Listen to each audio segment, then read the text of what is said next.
कक्षाएं तो 5 ही हैं, सिलेबस एवरीथिंग ही पढ़ाना है ना और एक ही कक्षा में सारे बच्चे बैठे के हिसाब से माना जाए तो ये तो हमने इंटरवल के बाद खाना खाने के बाद नहीं, वो ठीक है, मैं जनरल बात कह रहा हूँ। एडजस्ट कर लिया। मैं प्राइमरी स्कूल्स में गया, जी। वहाँ पे फर्स्ट से लेके 5th तक एक ही रूम में बैठे क्योंकि एक ही टीचर है। हाँ। अब समझने वाली बात है कि 1st, 2nd, 3rd, 4th, 5th का बच्चा बैठा हुआ है, उसको इंग्लिश पढ़ाना है, उसको मैथ्स पढ़ाना है, उसको दूसरे सब्जेक्ट्स पढ़ाने हैं। अब वो पढ़ाने में उसका अटेंशन कैसे अपने सब्जेक्ट में रहेगा, ये बहुत बड़ा क्वेश्चन है।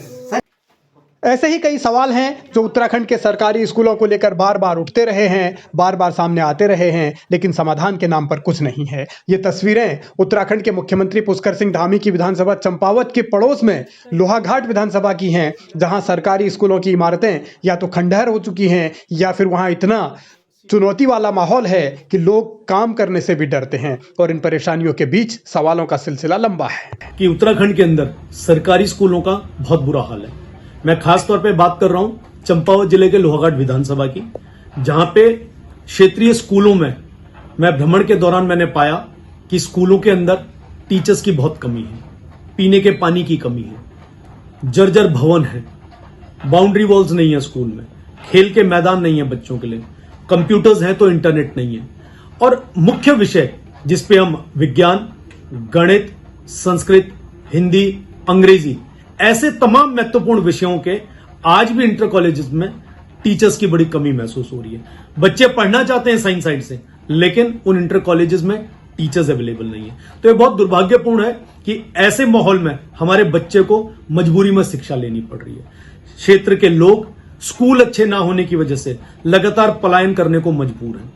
मैं विगत माह 15 दिन लगातार लोहाघाट विधानसभा के स्कूलों में दौरे पर रहा, जिसपे मैंने पाया कि हमारे क्षेत्रीय स्कूलों में जो शिक्षा है वो हमारे बच्चों को उनके अधिकार के अनुसार अच्छी मिलनी चाहिए, लेकिन वहां पे टीचर्स ना होना, पीने का पानी ना होना, स्कूल में इंटरनेट ना होना या अन्य जो तमाम बुनियादी सुविधाएं हैं, जो बच्चों के मौलिक अधिकार हैं, वो ना होना बहुत दुर्भाग्यपूर्ण पाया।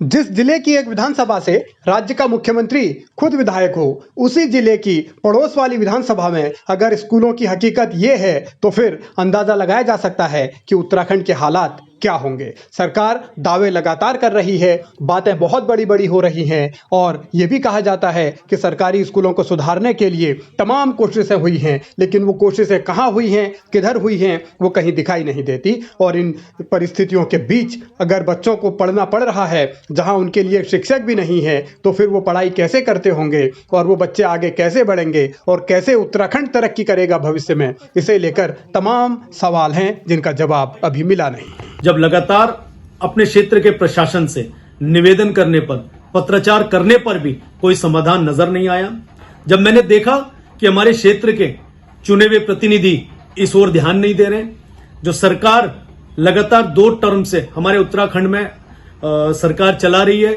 वो इस काम के लिए आगे नहीं आ रही है, तो मुझे हाईकोर्ट की शरण में जाना पड़ा और मैंने एक जनहित याचिका दायर की। मैं बड़ी खुशी के साथ आपको बताना चाहता हूं कि जनहित याचिका में जो चीफ जस्टिस की बेंच पे लगी, उनके द्वारा सरकार को अगले 6 हफ्ते के अंदर इस मामले पे जवाब दाखिल करने को कहा गया है। और मैं उम्मीद करता हूं कि जब मैं हाईकोर्ट गया हूं, अपने क्षेत्र के बच्चों के अधिकार के लिए गया हूं, तो वहां से जरूर आप सबकी शिक्षा के लिए न्याय मिलेगा।